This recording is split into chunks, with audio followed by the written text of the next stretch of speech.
Bonjour à vous tous, frères et sœurs, chers amis.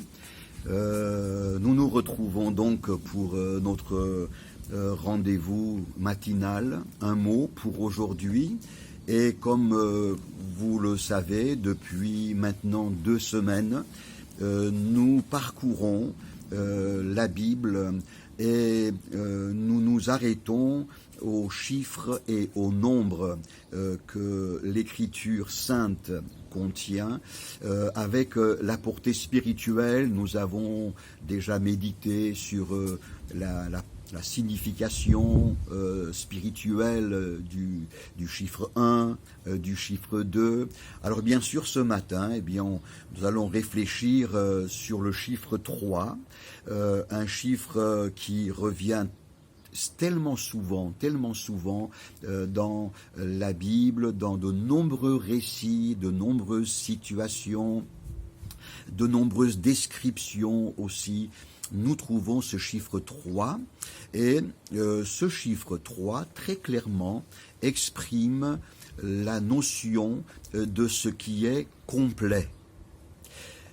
Ce chiffre 3 exprime la plénitude, la complétude. Ce chiffre 3 nous annonce un message tellement important, c'est qu'il ne manque rien à la grâce que notre Dieu révèle envers chacun d'entre nous. Lorsque David dira « L'Éternel est mon berger », il dira aussi « Je ne manquerai de rien ». Le chiffre 3, c'est donc le chiffre de ce qui est complet. Je dois préciser cependant que ça peut se vivre dans le négatif comme dans le positif.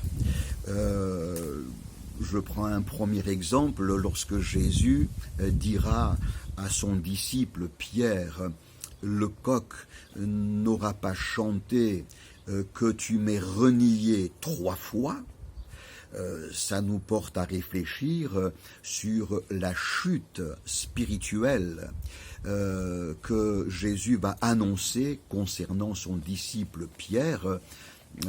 On pourrait dire que en reniant 3 fois son maître et en public, Pierre va connaître une chute complète. On pourrait dire il est complètement à terre. Cela peut arriver dans la marche du croyant de vivre des expériences similaires. Tomber, mais tomber gravement, tomber complètement. La suite du récit montre que le Seigneur Jésus a merveilleusement restauré son disciple et il en a fait un apôtre exerçant un merveilleux ministère à la gloire du Seigneur. Un autre exemple, celui de Saul de Tarse, le futur apôtre Paul.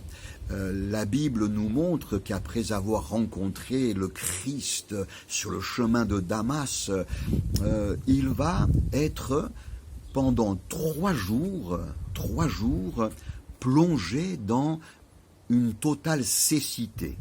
Pendant 3 jours, il ne voit plus.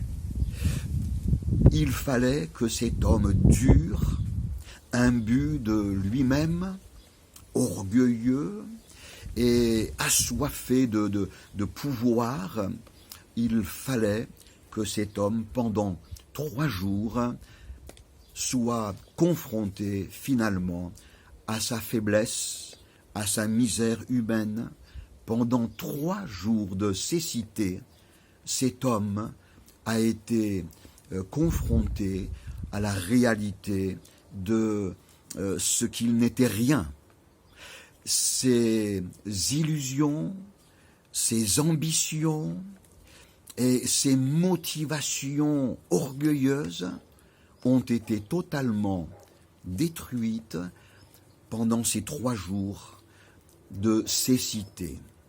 Dieu parfois nous fera passer par des expériences qui nous convaincront de ce que nous ne sommes pas grand-chose. Il nous convaincra de notre fragilité, de nos limites, de notre misère humaine.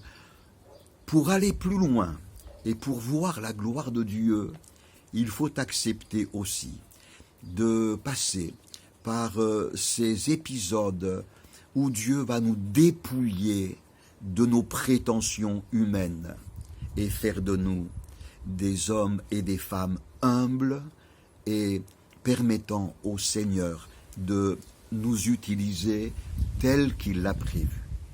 Un autre exemple, l'apôtre Pierre, il se trouve sur la terrasse d'un ami, et là, Dieu veut convaincre son serviteur de quelque chose que culturellement il n'est pas prêt à accepter. Une vision va se présenter et il nous est dit que à 3 reprises, il a fallu 3 fois, à 3 reprises, Dieu a permis que cette vision apparaisse clairement et fortement à l'apôtre Pierre pour le convaincre complètement qu'il lui fallait renoncer à ses a priori culturels et religieux pour faire la volonté de Dieu. Nous aurons besoin aussi de laisser Dieu nous convaincre complètement de sa volonté. Parfois, nous résisterons à sa volonté.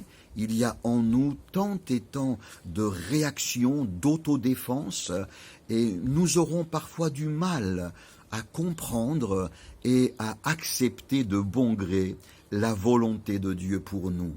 Laissons-le nous convaincre complètement. Alors, dans le domaine positif, ce chiffre 3 revêt une dimension merveilleuse.